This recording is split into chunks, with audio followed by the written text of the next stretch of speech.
लोहड़ी पर्व पर किसानों ने कृषि बिल को किया आग के हवाले।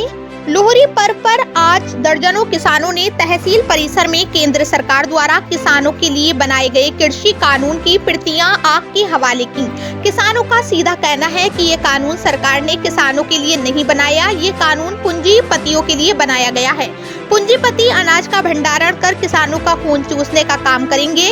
उन्होंने कहा कि जिस तरीके से ठंड में किसान भाई दिल्ली में प्रदर्शन कर रहे हैं और लगभग 60 से अधिक किसानों ने अपनी जान गंवा दी, उनको श्रद्धांजलि अर्पित करते हुए किसानों का शोषण किसी भी कीमत पर बर्दाश्त नहीं किया जाएगा। उन्होंने कहा कि 1962 का वह इतिहास सरकार शायद भूल गई, जब खाद्यान्न की कमी होने के कारण अनाज विदेशों से मंगाया जा रहा था। आज भी वही स्थिति पैदा होने जा रही है।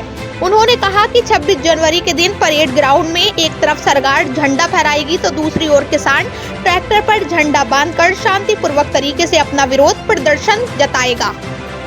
ऐसा है, आज पूरे देश में किसानों द्वारा लोहड़ी के दिवस पर किसानों ने ये सारी जो काले कानून की प्रतियां जलाने का एक निर्णय लिया था, ये पूरे देशव्यापी है।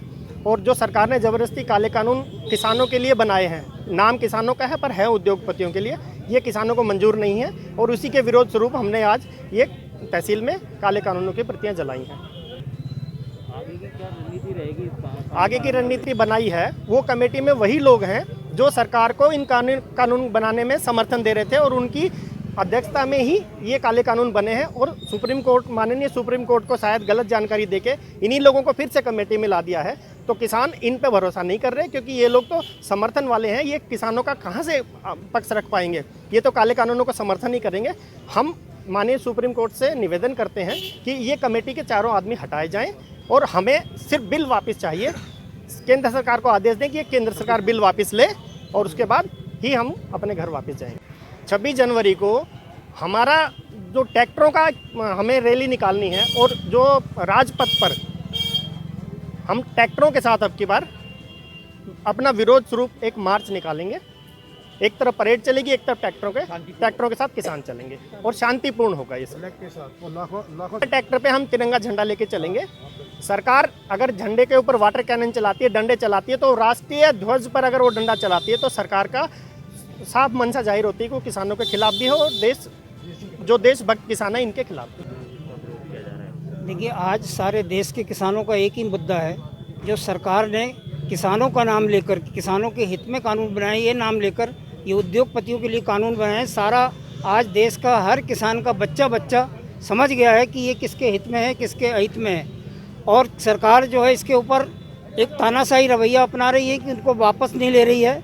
और इसमें 60 लोग शहीद हो चुके और सारे ठंड में लोग बैठे हुए हैं हमारे किसान भाई। उसको देख के हर यहाँ का बच्चा सब आंदोलित है और वो ये सोच रहे हैं कि ये पंजाब का आंदोलन है, हरियाणा का आंदोलन है। ये बिल्कुल सरासर गलत है। ये पूरे देश के किसानों का आंदोलन है। इसमें किसान चाहे एकड़ वाला हो, चाहे बीघे वाला हो, हर प्रभावित होगा। और मैं तो ये कहूँगा कि किसान ही नहीं, ये सारे देश के नागरिकों के हित में नहीं है। जब ये खाद्य पदार्थ की उपलब्धता घटेगी तो सारे देश को भुगतनी पड़ेगी। अनाज का वही स्थिति हो जाएगी जो 1962 में जब अनाज नहीं था यहाँ, तो विदेशों से मंगाना पड़ा। ये देश जो है उस स्थिति में फिर देश को पहुँचाने के लिए प्रधानमंत्री कर रहे हैं कोशिश। ये किसी हालत में किसान इसको कामयाब नहीं होने देगा। और ये मैं उन सब किसानों को, उनके जज्बे को सलाम करता हूँ कि जो वहाँ इतनी ठंड में बैठे हैं और कितने किसान शहीद हो गए हैं, उन सबको भी मैं नमन करता हूँ। जो शहीद हुए हैं उनकी आत्मा को शांति मिले। और हर किसान का आह्वान करता हूँ कि अपने स्तर पर हर गांव में, जो यहाँ हैं, हर गांव में पंचायत लगाकर सब किसानों को संबोधित करें कि सबकी समझ में आ जाए कि ये किसानों के विरोध में है। सब उठ खड़े हों। एक बार को सारे उठ खड़े हुए तो कोई ताकत नहीं है, कितने मोदी आ जाएं, ये कानून लागू नहीं हो सकेगा।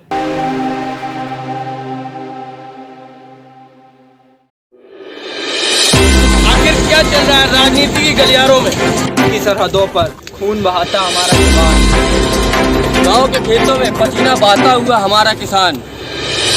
भारतीय संस्कृति की विरासत हमारे देश की शान। अब आ रहा है आरजेसी न्यूज नेटवर्क अपने नए अंदाज में बेखौफ इरादे मजबूत कदमों के साथ।